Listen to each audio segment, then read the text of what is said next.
आप सभी को बहुत बहुत नमस्कार। मैं आप सभी को इस फिजिक्स वेता के ऑफिशियल चैनल पे एक बार फिर बहुत बहुत स्वागत करते हैं। और आप सभी देख सकते हैं यहाँ पर जो केमिस्ट्री का जो मेटल एंड नॉन मेटल्स जो चैप्टर है, धातु और अधातु, इस चैप्टर को लेकर के हम आए हैं। इस चैप्टर के जो भी महत्वपूर्ण ऑब्जेक्टिव होगा उन सारे महत्वपूर्ण ऑब्जेक्टिव को हम लोग एक एक करके अध्ययन करेंगे और उस ऑब्जेक्टिव के साथ साथ हम सब्जेक्टिव प्रश्नों को करने की कोशिश करेंगे। यानी क्वेश्चन यहाँ पे एक होगा लेकिन उसका मकसद बहुत सारे समस्याओं का समाधान कर देना होगा। ठीक है, तो समय आपका न लेते हुए, चूंकि एग्जाम का समय चल रहा है, कम समय में अधिक तैयारी करना है, इसलिए हम इस प्रत्येक क्वेश्चन को अधिक डीपली में ना जाकर के वन लाइनर के हिसाब से जल्द जल्द ऑप्शन का आंसर बताने की हम कोशिश करेंगे। और आप सारे विद्यार्थी ध्यान से समझने की कोशिश कीजिए और अपने दिमाग में उतारिए और एग्जाम में जाकर के खूब अच्छे से लिख करके लाइए। ठीक है, देखते हैं। चैप्टर है धातु एवं अधातु।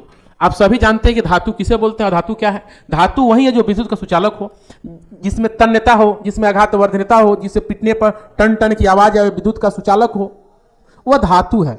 यह इसका भौतिक गुण है। उसी प्रकार अधातु, इसको पलट दीजिए, जिसमें जो विद्युत का सुचालक न हो, जिसमें विशेष चमक न हो, जो तन्य न हो, आघात वर्धनीय न हो, वह अधातु है। तो इस चैप्टर का धातु और अधातु के हम 40 क्वेश्चन के साथ यहाँ पे हम लोग उपस्थित है और इस 40 क्वेश्चन को बहुत कम समय में क्या कर लेना, हम लोग कवर कर लेना है, ताकि आपके भी तैयारी में किसी प्रकार के समय की कोई बाधा उत्पन्न न हो और आप कम समय बहुत तैयारी कर सके। चलिए तो पहले प्रश्न के पास चलते हैं। क्या कहता है सवाल है कि निम्नलिखित में से कौन सी धातु सर्वाधिक तन्य है। इनमें कौन धातु जो सबसे अधिक क्या है, तन्य है। क्या सोना है, तांबा है, लोहा है, जस्ता है। तो विद्यार्थी आप कहेंगे कि इसका जवाब क्या हो जाएगा, सोना। क्या हो जाएगा, सोना। बॉक्साइट निम्नलिखित में से किस धातु का मुख्य अयस्क है। बॉक्साइट क्या पारा का है, आयरन है, एल्युमिनियम है या फिर जिंक है। तो बॉक्साइट जो होता है यह एल्युमिनियम का क्या है, मुख्य अयस्क है और इसी बॉक्साइट से एल्युमिनियम का निष्कर्षण किया जाता है। तो 2 का जवाब हो जाएगा आपका सी, एल्युमिनियम। लोहे पर जिंक लेपित करने की क्रिया को क्या कहते हैं। यानी कि लोहे पर जिंक लेपित करने की क्रिया क्या कहते हैं, संक्षारण नहीं, गैल्वेनीकरण, विद्युत अपघटन या फिर विद्युत लेपन। तो याद रखना होगा सर, क्या कहते हैं, गैल्वेनीकरण। और 3 का जवाब हो जाएगा बी।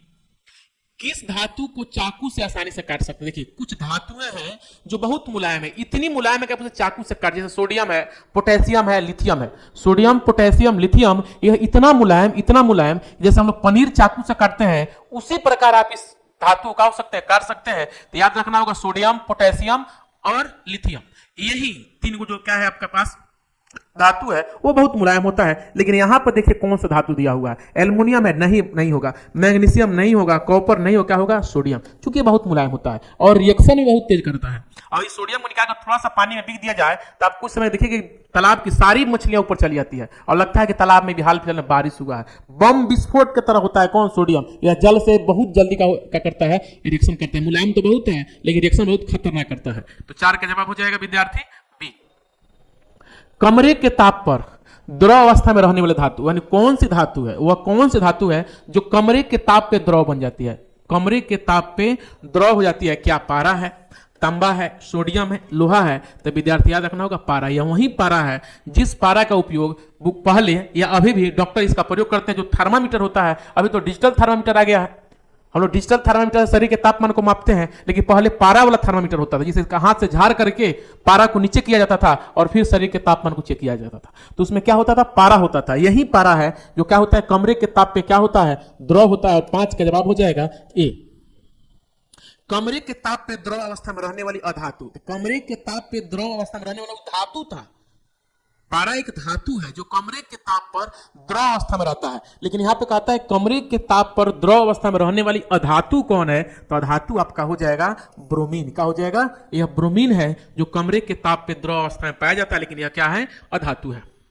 सोडियम की परमाणु संख्या क्या है। सोडियम की परमाणु संख्या क्या है विद्यार्थी, बहुत अधिक। सोडियम और क्लोरीन, सोडियम और क्लोरीन, यह आपके एग्जाम में बहुत अधिक पूछता है सोडियम की परमाणु संख्या क्या है, संकेत क्या है और इलेक्ट्रॉनिक विन्यास क्या है। तो विद्यार्थी याद रखना, सोडियम का जो परमाणु संकेत होता है Na होता है, इसके परमाणु संख्या कितना होता है विद्यार्थी, 11 होता है। इसके इलेक्ट्रॉनिक विन्यास कितना होता है, 2 8 1, याद रखिएगा। अगर पूछेगा तो बताइए सोडियम की संयोजकता कितना होगा, तो 1 हो जाएगा। तो सोडियम के परमाणु संख्या कितना हो जाएगा, तो 11 हो जाएगा।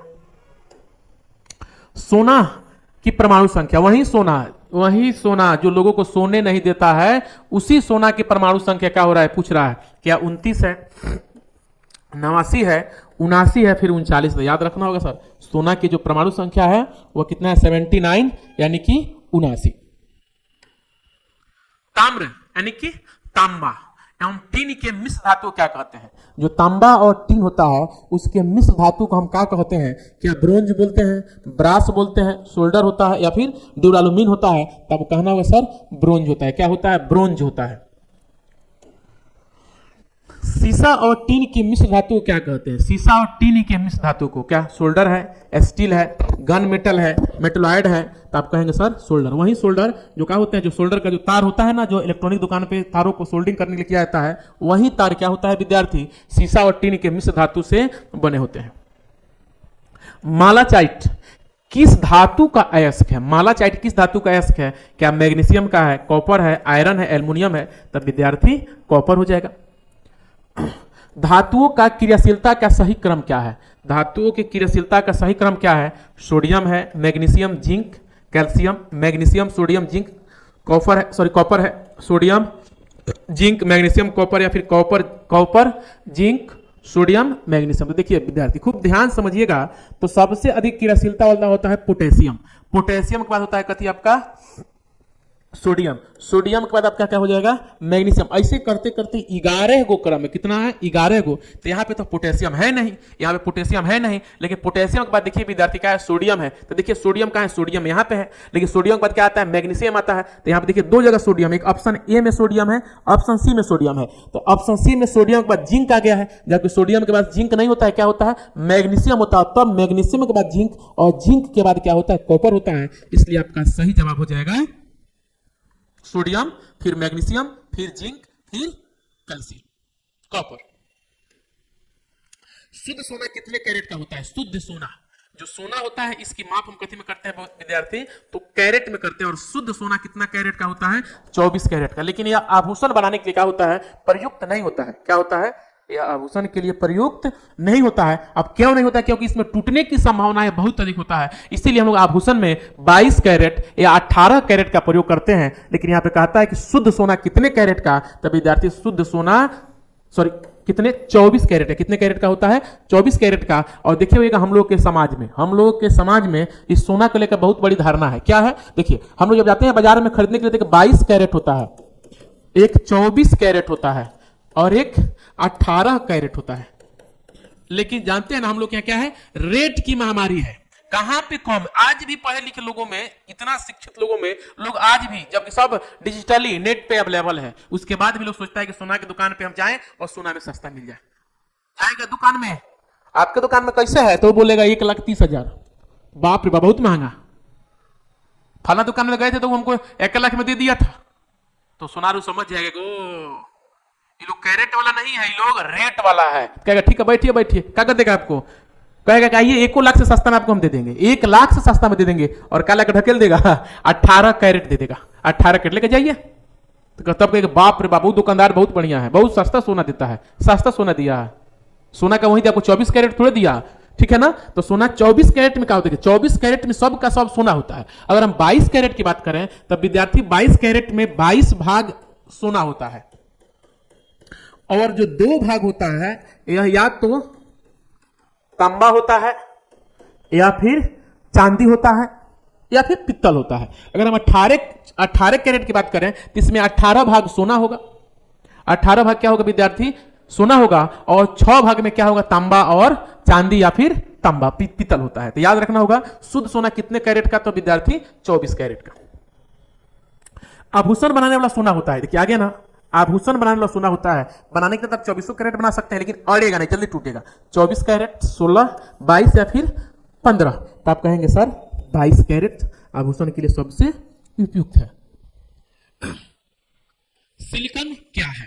मेटल है यानी धातु है, नॉन मेटल अधातु है, मेटलॉयड है उपधातु है, और फिर क्या है? एलॉय यानी कि मिश्र धातु है। तो विद्यार्थी याद रहे सिलिकॉन क्या है? न धातु है, न अधातु है, न मिश्रण है, मिश्र धातु, यह क्या है? मेटलॉयड है, यानी कि विद्यार्थी यह उपधातु है। क्या है? यह उपधातु है। निम्नलिखित में से कौन सा अधातु विद्युत का सुचालक है? अधातु कह रहा है, धातु नहीं कह रहा है। सल्फर, ग्रेफाइट, फास्फोरस या फिर आयोडीन। तो कहना होगा सर कौन?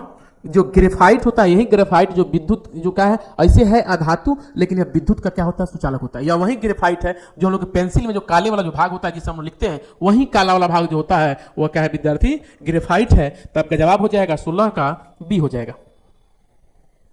स्टेनलेस स्टील में लोहा एवं कार्बन के अलावा क्या रहता है? एल्युमिनियम और शीशा रहता है, चांदी और निकेल रहता है, निकेल और क्रोमियम रहता है, मैग्नीशियम, क्रोमियम, क्रोमियम तो कह सकते हैं सर निकेल और क्रोमियम, यानी कि Na और Cr, यानी कि ऑप्शन क्या हो जाएगा आपका? 17 का सी हो जाएगा। पीतल किसका उदाहरण है? पीतल किसका उदाहरण है? मेटल है? नहीं भाई, धातु नहीं है। नॉन मेटल है? अधातु नहीं है। मेटलॉयड है? उपधातु नहीं है। पीतल क्या है? ब्रास एक मिश्र धातु है, यानी कि एलवाई कह सकते हैं। विद्यार्थी 18 का क्या हो जाएगा? सी हो जाएगा। 18 का जवाब क्या हो जाएगा? तो सी हो जाएगा। अधातु के ऑक्साइड होते हैं, अधातु के ऑक्साइड न्यूट्रल होते हैं, यानी कि उदासीन होते हैं। एसिडिक अम्लीय होते हैं। बेसिक क्षारीय होते हैं। लेकिन इनमें से कोई नहीं, याद रखना होगा। अधातु के ऑक्साइड क्या होते हैं विद्यार्थी? एसिडिक अर्थात अम्लीय होते हैं। क्या होते हैं? अम्लीय होते हैं। धातुओं का ऑक्साइड समानता देखिए, धातु का ऑक्साइड, अधातु का ऑक्साइड अम्लीय होता है, अधातु का ऑक्साइड क्या होता है विद्यार्थी? क्षारीय होता है। तो क्या हो जाएगा आपका? बेस हो जाएगा, यानी कि क्षारीय। जस्ता का अयस्क निम्नलिखित में से कौन है? जस्ता का अयस्क कौन है? सिनेबार है, जिंक ब्लेड है, बॉक्साइट है, सोडियम क्लोराइड है। तो याद रखना होगा विद्यार्थी, जिंक ब्लेड ही यही जस्ता का क्या है? अयस्क है। मैग्नीशियम की परमाणु संख्या 12 है, इसकी संयोजकता क्या है? देखिए, ये जो मैग्नीशियम है, इसकी परमाणु संख्या विद्यार्थी कितना होता है? 12। कितना होता है विद्यार्थी? इसकी परमाणु संख्या होता है 12। अब बात है इसकी संयोजकता का। तो संयोजकता निकालने के लिए सबसे पहले आपको इसका इलेक्ट्रॉनिक विन्यास जाना होगा। अगर ये 12 है तो 2 8 10 और 2 12। और याद रखना होगा किसी भी इलेक्ट्रॉन के, किसी भी कक्षा के बाहरी कक्षा में, जब कक्षा के किसी भी तत्व के बाहरी कक्षा में जितने इलेक्ट्रॉन होते हैं वही उसकी संयोजकता होता है। तो याद रखें इसके बाहरी कक्षा में कितने हैं विद्यार्थी? तो आप कहेंगे 2, और यही 2 क्या है? मैग्नीशियम का क्या है? संयोजकता है। और जवाब हो जाएगा 22 का 2, यानी कि ऑप्शन नंबर बी। क्यूपराइट किस धातु का अयस्क है? जो क्यूपराइट होता है वह किस धातु का अयस्क है? पारा का है, जिंक, कॉपर, एल्युमिनियम। तो विद्यार्थी कहेंगे कॉपर का। सिनेबार किस धातु का अयस्क है? सिनेबार मैग्नीशियम का है, एल्युमिनियम है, आयरन है, Hg। बिल्कुल, यह पारा का अयस्क है सिनेबार, और इसी सिनेबार से पारा का निष्कर्षण किया जाता है। तो जवाब हो जाएगा 24 का डी। यसद पुष्प, ठीक है ना? कौन पुष्प विद्यार्थी? यसद पुष्प क्या है? तो आपका जवाब हो जाएगा जिंक ऑक्साइड। यसद पुष्प हम बता चुके हैं, कई वीडियो में बता चुके हैं सर यसद पुष्प क्या होता है। तो जब हम जिंक को, किसको विद्यार्थी? जब जिंक को हम हवा में, जब जिंक को हवा में जलाया जाता है तो सफेद रंग के चूर्ण प्राप्त होता है, उसे हम यसद पुष्प कहते हैं। और यह यसद पुष्प जो होता है इसका उपयोग कहाँ होता है? तो विद्यार्थी इसका उपयोग आयुर्वेद में, कहां? आयुर्वेद में त्वचा के प्रतिरोधक क्षमता को बढ़ाने के लिए विभिन्न प्रकार के मेडिसिन में इसका प्रयोग हम करते हैं। किसका? यसद पुष्प का। तो यसद पुष्प क्या है? तो जिंक ऑक्साइड है। क्रायोलाइट किस धातु से संबंधित है? क्रायोलाइट, तो आपका जवाब हो जाएगा एल्युमिनियम। गंधक की परमाणु संख्या है, गंधक की परमाणु संख्या है विद्यार्थी हो जाएगा 16 हो जाएगा। अयस्क में उपस्थित अशुद्धियों को क्या कहते हैं? जो अयस्क में उपस्थित अशुद्धि होता है उसे हम क्या कहते हैं? तो विद्यार्थी उसे हम गैंग कहते हैं। और याद रहे, अयस्क में उपस्थित अशुद्धियों को दूर करने की प्रक्रिया क्या कहते हैं? हम संचार, क्या कहते हैं उसे? हम संचारण कहते हैं, उसे क्या कहते हैं? हम संचारण कहते हैं। और यह संचारण कई प्रकार का होता है। फेन प्लवन विधि है, चुंबकीय पृथक्करण विधि है, ऐसे बहुत सारा विधियां हैं जिसके द्वारा हम क्या कर सकते हैं? इसके अशुद्धियों का करते हैं हम दूर कर लेते। सॉरी नहीं, अयस्कों का सांद्रण, संचारण नहीं, अयस्कों का सांद्रण किस विधि से होता है?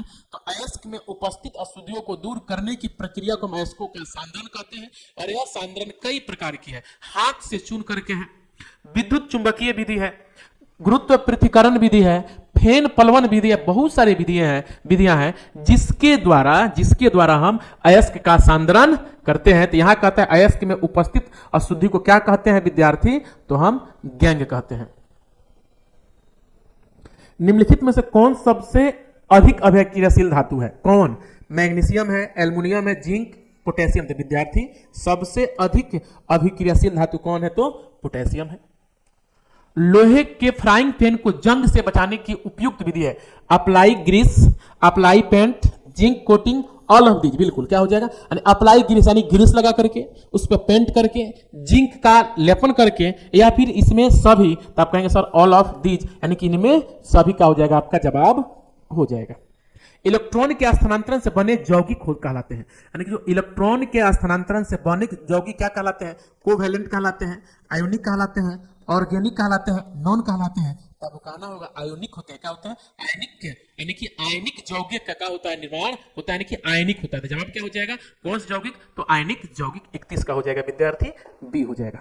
विद्युत अपघटन परिष्करण में अशुद्ध धातु को बनाया जाता है। विद्युत अपघटन परिष्करण में अशुद्ध धातु को बनाया जाता है एनोड पर और शुद्ध धातु को बनाया जाता है कैथोड पे। तो 32 का जवाब हो जाएगा विद्यार्थी, ए हो जाएगा।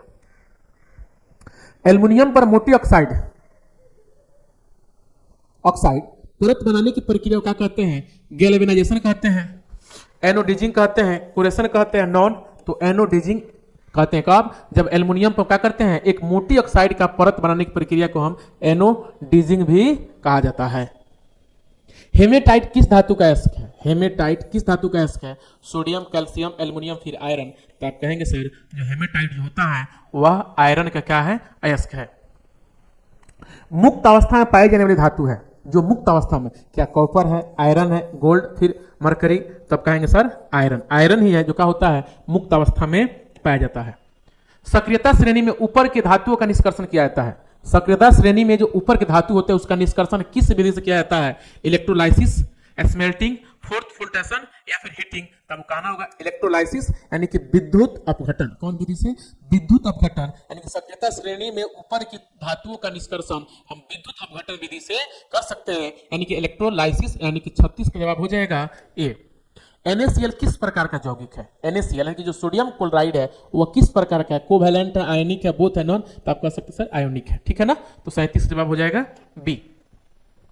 धातु की प्रकृति क्या होता है? धातु की प्रकृति इलेक्ट्रोपॉजिटिव, इलेक्ट्रोनेगेटिव, न्यूट्रल या फिर नॉन। तो हम कहेंगे सर धातुओं की प्रकृति होता है इलेक्ट्रोपॉजिटिव और धातुओं की प्रकृति होता है इलेक्ट्रोनेगेटिव। तो इसका जवाब हो जाएगा इलेक्ट्रोपॉजिटिव, यानी कि 38 का ए हो जाएगा। अधातु की प्रकृति देखिए मिल गया, अधातु की प्रकृति होती है तो कहेंगे सर इलेक्ट्रोनेगेटिव। निम्नलिखित में से कौन उपधातु है? कौन इसमें उपधातु है?